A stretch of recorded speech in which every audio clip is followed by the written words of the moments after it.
Welcome to Case in Point, produced by the University of Pennsylvania Law School. I'm your host, Eleanor Barrett.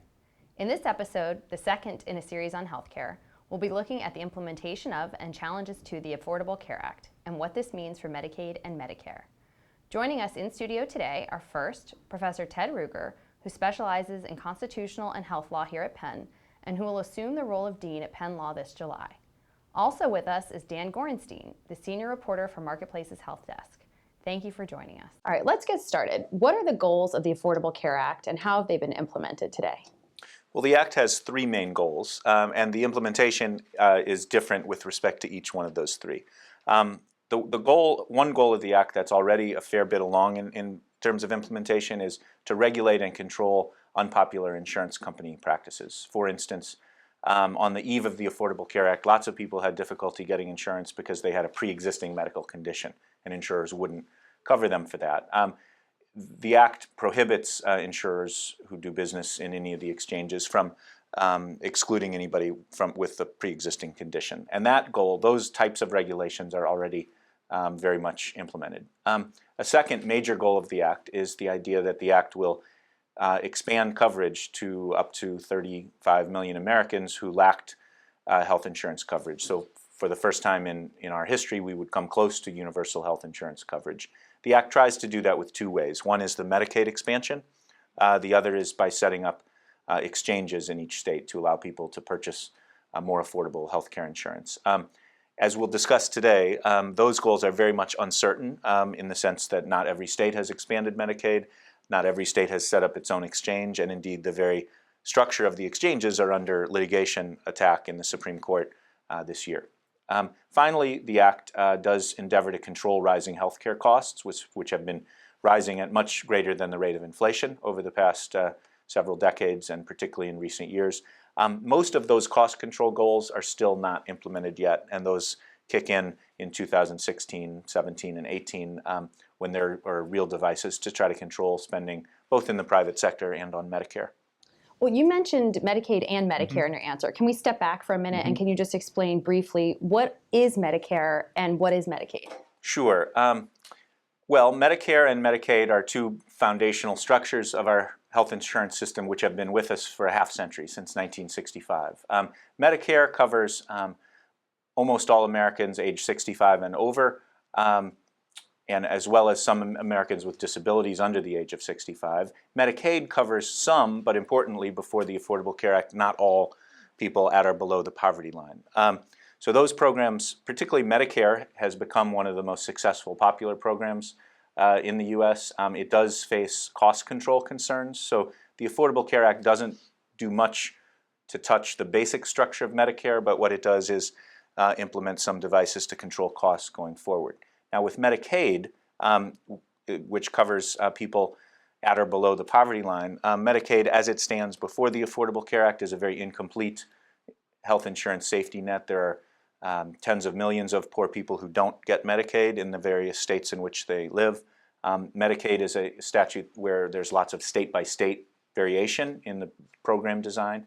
And one of the things the Affordable Care Act is attempting to do is incentivize states to expand Medicaid to cover all of their poor citizens at or below the poverty line. But that process is still only incompletely achieved as of today. Okay, well I want to definitely get back to the Medicaid expansion, but before we do, you did mention a few tweaks to Medicare as part of the Affordable Care Act, and can you explain a little bit more about how that works and sort of where we are in terms of cost control as it relates to Medicare?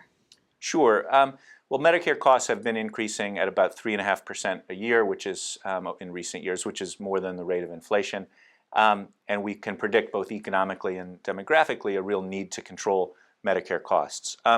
The Act attempts to do that in several ways. One way, which is already up and running to an extent, is the Act seeks to change the way the federal government pays providers, hospitals and doctors who provide services to Medicare patients. Instead of paying on a kind of one-off fee-for-service basis, the Act seeks to achieve savings by bundling payments and paying a provider, for instance, for an entire episode of care in a hospital, which would then put incentives on hospitals and doctors to control their own costs within that fixed budget. Looking ahead, there's a new entity which will be up and running within a year or two called the Medicare Independent Payment Advisory Board, which is going to be an independent agency tasked with controlling overall spending on Medicare and kind of linking it to a rate that is much more closely linked to cost of living increases. So this is part of the act that hasn't even been implemented, that will produce another Supreme Court challenge, I predict. But it's an agency that is going to try to put an overall cap on Medicare costs. Well, Dan, why don't you tell us what are some of the implications of this shift to quality-based care as opposed to fee-for-service in Medicare? For years and years and years, doctors and hospitals have been paid this, what we call fee-for-service. And what fee-for-service means really is that anytime you walk in and you get some sort of procedure done, a doctor is paid, whether that procedure is successful or not. And in this announcement, what the administration is really trying to do is shift the paradigm. And they want to be able to find ways to say, all right, we're going to pay you, doctor, we're going to pay you, hospital, if you actually not only provide this service, but the outcome, the health outcome is in fact successful. And so it's really almost like healthcare reform 2.0, if you think about it. And it's really got the potential to move the needle on how care is delivered and how much we spend on care. The question, though, is, and what people need to, I think sometimes we get really caught up, it's really easy to get excited, oh, we're going to move away from fee-for-service. Sometimes fee-for-service is actually the best thing to do. And other times, what's really tricky about, measuring for quality is that no one agrees what quality is. I mean, are we, one source I talk to all the time says, what are we measuring? Are we measuring the things that are easy to measure, or are we measuring what really is quality and what really is value? And those are open questions that are really open for a lot of debate. Well, Ted, how are we going to have more definition around those issues? Are there laws or regulations in place or that are coming that are going to help us solve some of that, or is that still up in the air at this point? Well, it's I would say yes to both sides of your question. It is very much up in the air. I mean, as the act is being implemented, there are hundreds of open questions about exactly how these things will be specified. We are seeing more regulations from HHS and the Center for Medicaid Services on exactly what quality metrics they're going to use.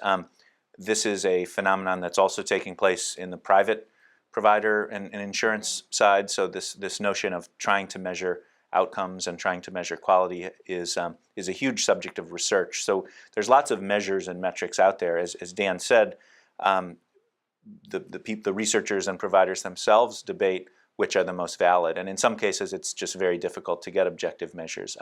Where we've seen this already have traction and be useful is kind of simple, standardized procedures where we have a good sense of what the guidelines are for doing the procedure and a good sense for what a positive or negative outcome is.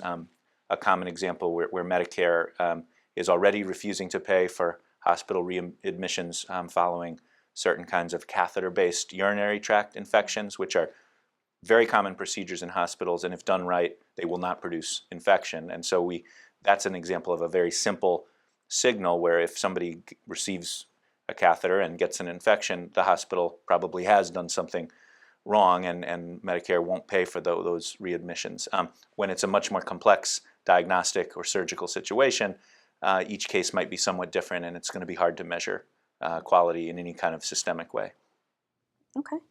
Well, let's move on. Ted, you hinted at the beginning that Medicaid expansion is still an open question also, and a very controversial one.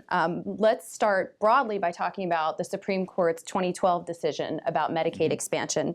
What was the decision, and how does it impact the states?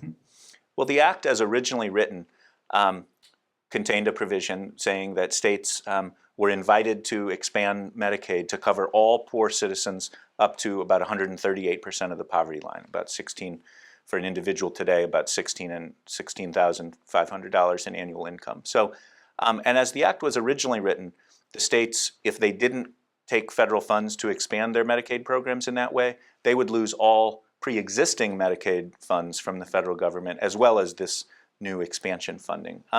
The Supreme Court, in an opinion authored by Chief Justice Roberts, said that violated the constitutional spending clause principles, that it was too coercive to states to threaten the to threaten that they would lose all of their existing Medicaid funding if they didn't take this expansion. And the Chief Justice used this evocative phrase, it was like a gun to the head of the states, saying either take this new money or we'll claw back all of the existing money. So what the Supreme Court did in its 2012 Sebelius decision was essentially rewrite the statute to make the decision to expand Medicaid a kind of freestanding, independent choice by the states, so that if they choose to expand, they will get new streams of federal funding for the expansion. If they choose not to, they won't get the new funding, but they won't lose their pre-existing Medicaid funding. So this has generated a interesting and roiling debate in all of the 50 different state capitals about what to do. Do you take the money, which is very generous, over 90% federal funding for the expansion, or in some states they've chosen really not to participate with the Affordable Care Act at all. What we're seeing is even some states that initially objected to the expansion have decided that it's just too good a deal to pass up, both for their own citizens and for their own budgets, because they're able to cover millions more citizens and have the federal taxpayers pay most of that share. So now we're up to 29 states have decided to expand Medicaid. 28. 28. 28 Okay, states thank in you. DC. I'll defer. 20. Thank you. Right, you're good. Constitutional lawyer. I forgot that DC isn't a state, but that's, let's say, 29 jurisdictions. Nice. But the interesting point is that number is growing every few months. So I would strongly predict we'll be over 30.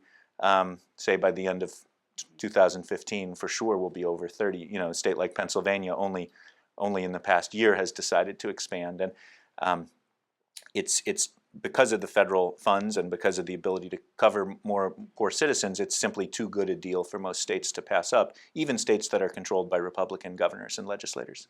Well, Dan, what are what are the practical consequences of this dynamic that's been in place since the Sebelius decision? That's an excellent question, and I think it would be really nice to be able to sit here and talk with you today and say, oh, well, Medicaid's been expanded in these 28 states in the District of Columbia, and the world is better.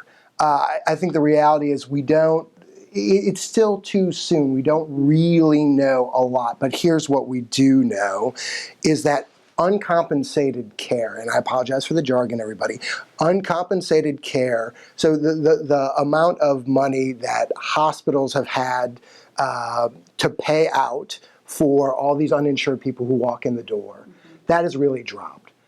It's dropped by about $5.7 billion, according to a federal report.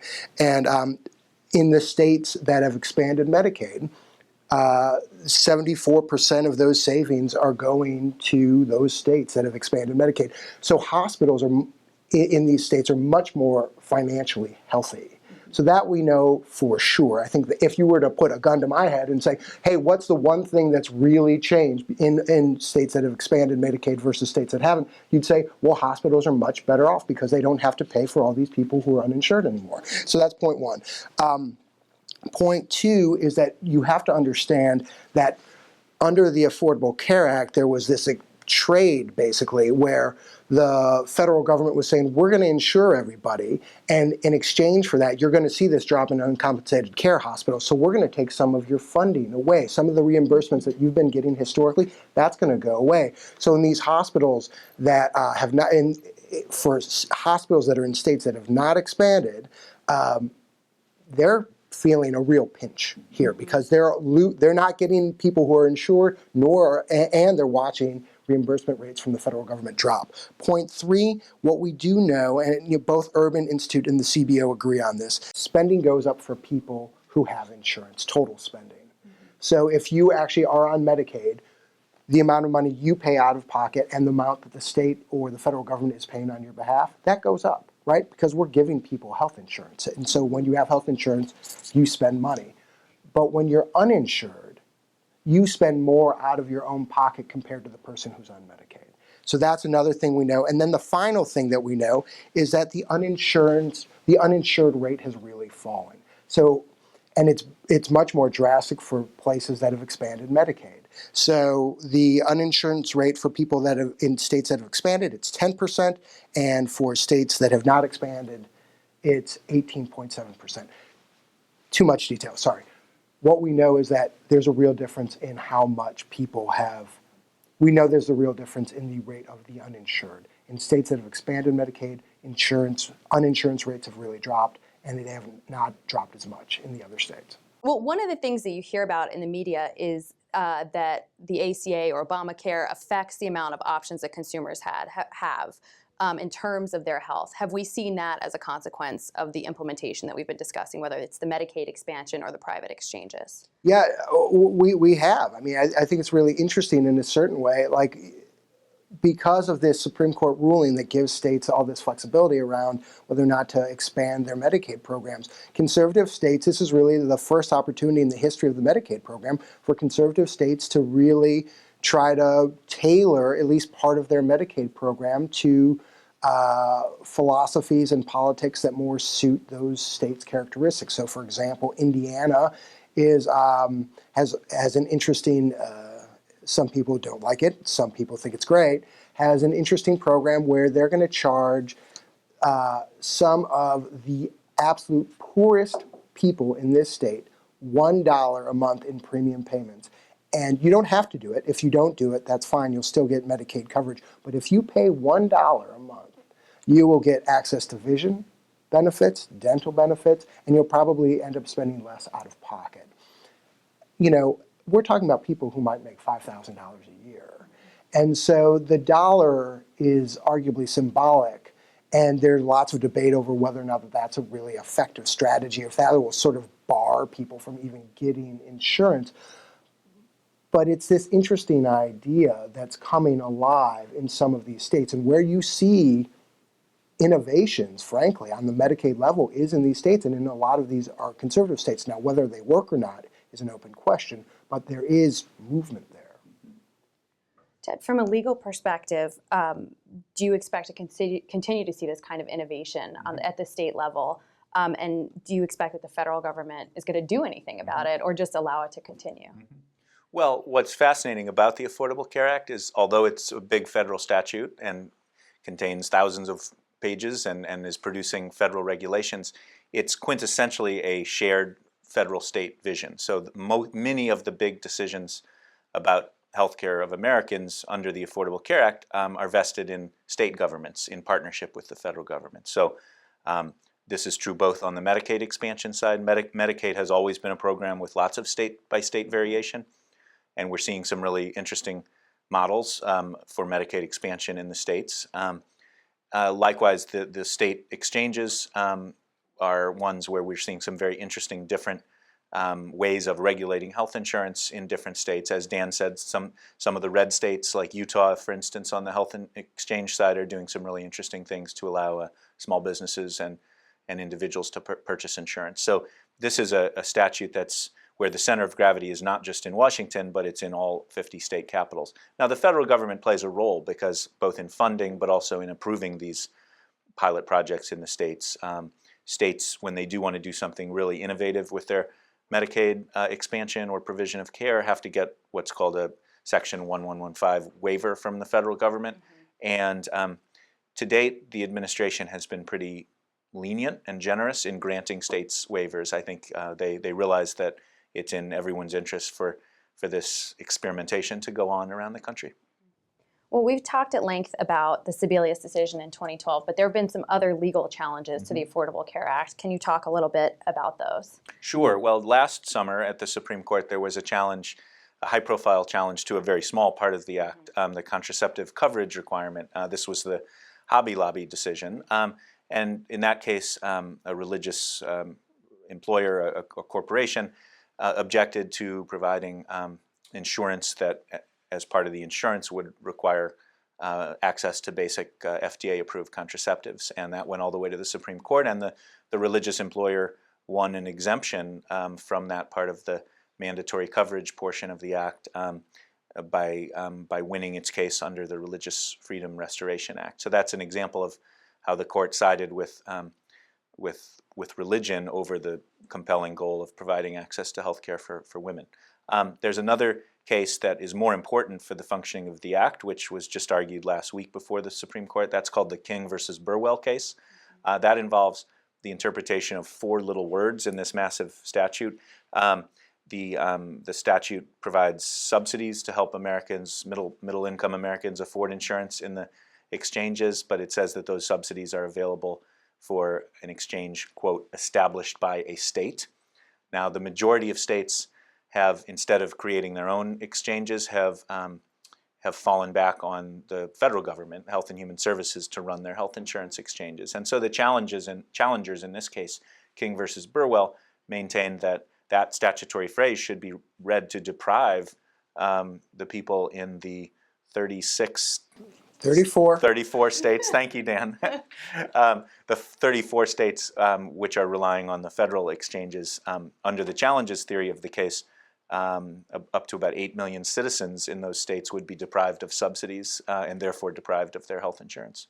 Dan, you actually attended the arguments in King versus Burwell, didn't you? Can you give us a sense of your impression based on the arguments?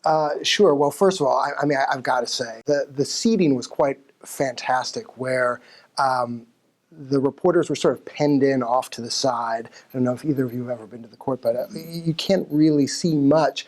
But so I was sort of behind these like enormous columns and these 30-foot tall curtains, like wherever you ever, like who makes a 30-foot tall curtain, right? But like there I was, and I could barely just see that. If I leaned really far to the right, I could see the justices. It was really, it was a huge honor, and you could feel the energy in the room. And I think everybody there understood that there was history. And I think the biggest takeaway I had was that even the justices, even the most conservative justices who arguably oppose the federal government on this case and think that the subsidies should go away, understand the magnitude of the decision. Justices Alito and Scalia both talked about potential workarounds in case these subsidies go away, and that Congress would take action, or maybe they'd stay the decision so that people would not immediately lose these subsidies. Because look, if you lose, there's a lot at stake here. If you lose these subsidies, a lot of Americans, we're talking about potentially around 7.5 million Americans who've bought insurance through the exchanges. We're not talking about people who have insurance through employers, but the people on the exchanges could lose their subsidy, and that would make insurance for many of them unaffordable. And that could have ramifications for insurers, that could have ramifications for healthcare providers, and it will certainly have ramifications for the people who rely on this health insurance. And most importantly, I think this gets lost a little bit, Ted. I don't know what you think, but we're talking about like sick people here. So the people will talk about sort of a death spiral and that more jargon. But what the death spiral basically means is if the subsidies go away, insurance is going to get a lot more expensive. You're going to have the healthiest people sort of leave the marketplace, leave the risk pool. And that's going to just leave the sickest people, but the sickest people, the insurers, to kind of make sure they don't go into the red, are going to have to jack up their prices. So the sick people here are the ones who could really end up being hit hard here. Mm-hmm. Yeah, I mean, this is a case that really does have impact on people's lives, and these are people who are depending on the subsidies to have health insurance. It has huge implications for the hospital industry for reasons Dan mentioned a few minutes ago, that the people who are sick may have, if they lose their insurance, they may have to access care through the emergency room, which is the most expensive way to give care, and it has real implications. Well, I want to definitely talk a little bit more about the implications, but Ted, you wrote recently that the Hobby Lobby decision reflects a sort of core disagreement on the part of the Supreme Court with the foundational goal of the ACA of providing universal coverage. Do you think that position will dictate the outcome in this King case, or how do you see that playing out here? Well, I did write in a New England Journal of Medicine piece that the Hobby Lobby case represented a kind of clash of absolute values that, in the abstract, most Americans hold dear. On the one hand, we do want to provide universal health care and a basic package of benefits that includes all benefits which physicians think are worthwhile. On the other hand, we do value religious freedom. And the court in Hobby Lobby made a choice, a majority of the court, 5 justices, and they came down very strongly in favor of religious objections to generally applicable benefit statutes. And so I think the court clearly showed its hands there. Now, the current case, though, doesn't present such a clash of absolutes. In other words, there's no particular religious interests that would be hindered by permitting the subsidies. And indeed, I think the only thing that the challengers in King versus Burwell have going for them are those 4 words in the statute, read literally on one kind of reading of them. Every other input that we usually think goes into decision making, the human cost, the sense of Congress when it was debating the Affordable Care Act, which didn't talk at all about this, that subsidies would hinge on this. All of the other legal inputs point in favor of the government on this one, and I think that the court will, even the justices who are less likely to rule favorably to the Affordable Care Act, I do think a majority of justices will rule in favor of the government on this one. It's simply too, it would be simply too radical to rule otherwise. When Ted, you talked earlier in talking about the Sebelius case, the initial ACA case. You talked about Roberts ruling a gun to your head, and that you could argue, you could think about this state exchange case in the same way, where basically, if you were to take this literal reading that the only way states could provide subsidy, insurance support to their citizens is by creating a state exchange and spending, state dollars to create this exchange and resources and all of that. That too is a gun to the state's head, right? Yeah, that's very coercive. And so, it's. I almost wonder. I mean, you're the legal expert, not me. I almost wonder if Roberts has sort of boxed himself in here. So that's a powerful argument that was advanced both in the government's brief and in some amicus briefs. The notion that if the statute is read the way the challengers want to, it really does look like a coercive choice, either set up your own exchange or completely lose the subsidies to your citizens. Apparently Justice Kennedy, in oral argument, suggested that argument might have some resonance with him. So what's interesting is it's always hard to predict the individual justices, and particularly the justices near the median voting point of the court. So here it would be Justices Kennedy and Roberts who will all be watching come June. And because I was there, one thing, and I'm not a journalist. I don't follow legal cases so often, so I don't really understand exactly how the Supreme Court works. But something that people who do go spend a lot of time at the Supreme Court noticed was how quiet Justice Roberts was. That he really asked very few questions. And again, I don't want to read the tea leaves, but I thought it was perhaps. It was certainly noteworthy that he did not ask any questions, and maybe this guy is really on the fence here. Well, I think, and he has a special role as Chief Justice, that he has to think about not just the law of the case, not just the broader implications, perhaps, but also the role of the Supreme Court in American politics, and does he want to be the leader of a court which intervenes by a 5-4 decision in something that is very much a part of democratic politics? That would be, many would view a decision against the government in this case as a form of judicial activism. That we're facing another presidential election where people can cast their vote about the shape of the Affordable Care Act going forward, and should it really be simply 5 unelected judges on the court making this decision for us? I didn't have a chance to talk to a legal scholar here. Most of my story focused on the economics and the business impact of the case.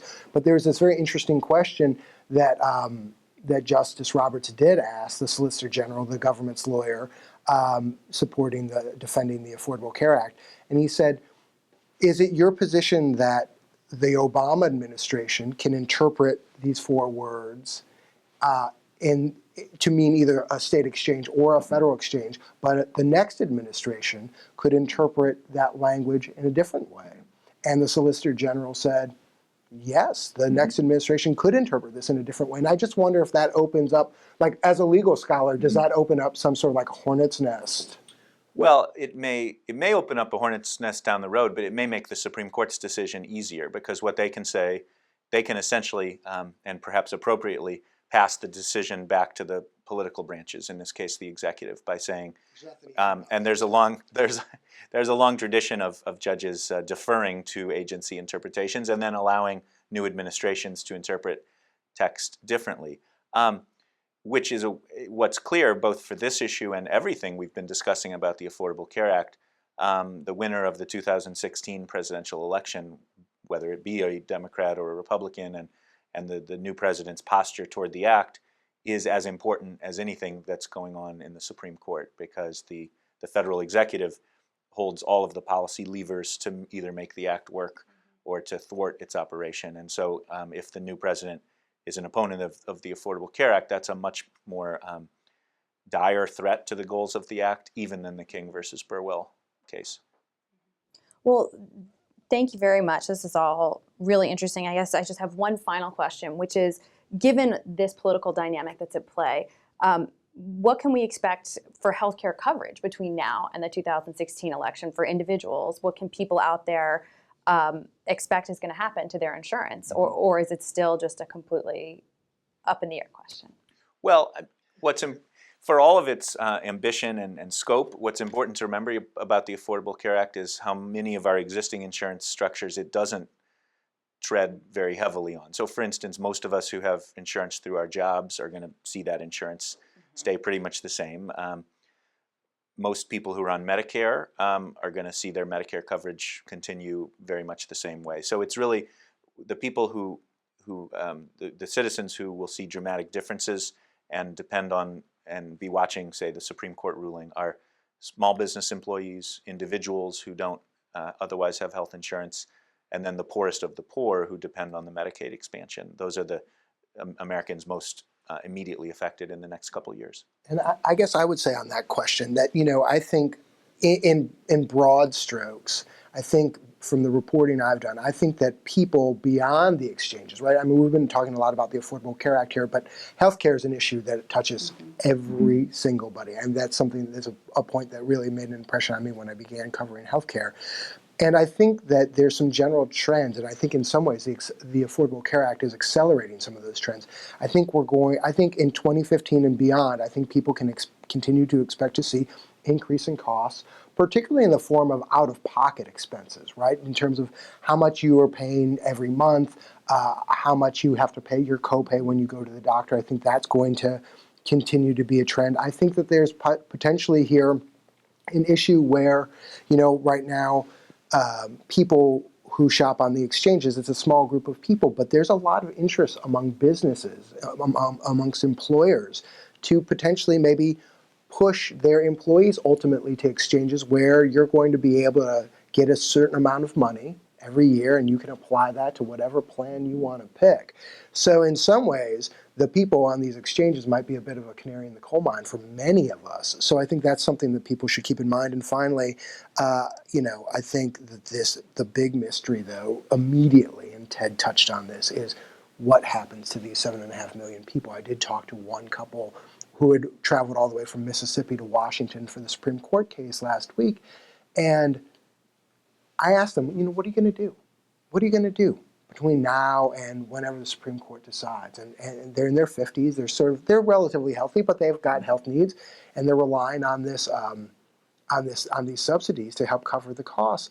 And they said, we're going to pray. And they kind of laughed about it. But there really is not much choice for these folks.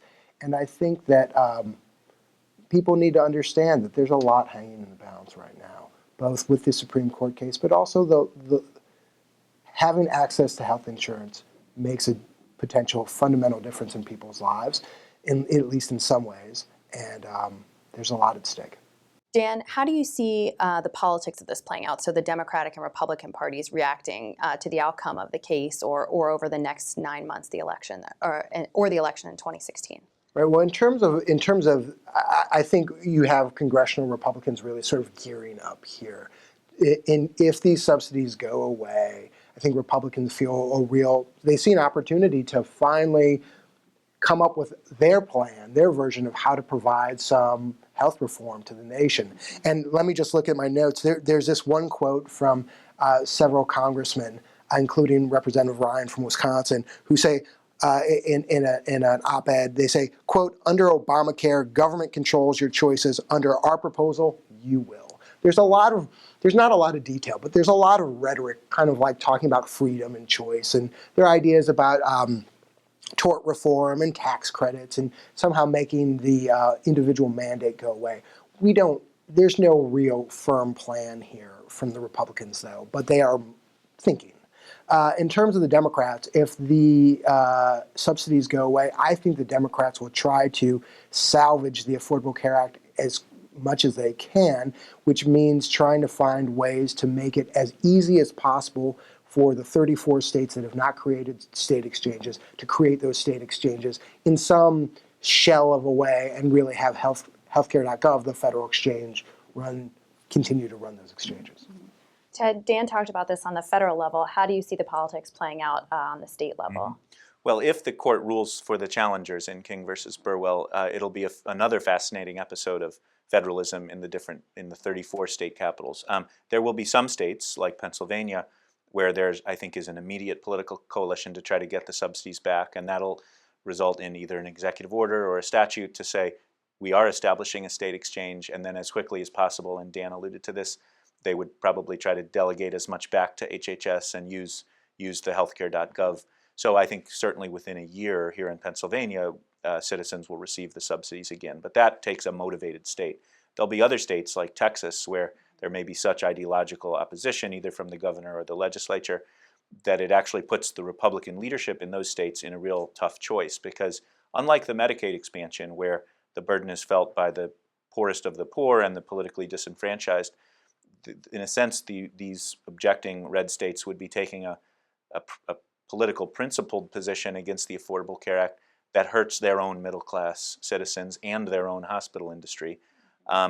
So it actually would force a very tough set of political choices in the red states. Ironically, a Supreme Court ruling against the government might hurt the Republicans in the next election because it'll put Republican governors in the position of denying their own citizens health care.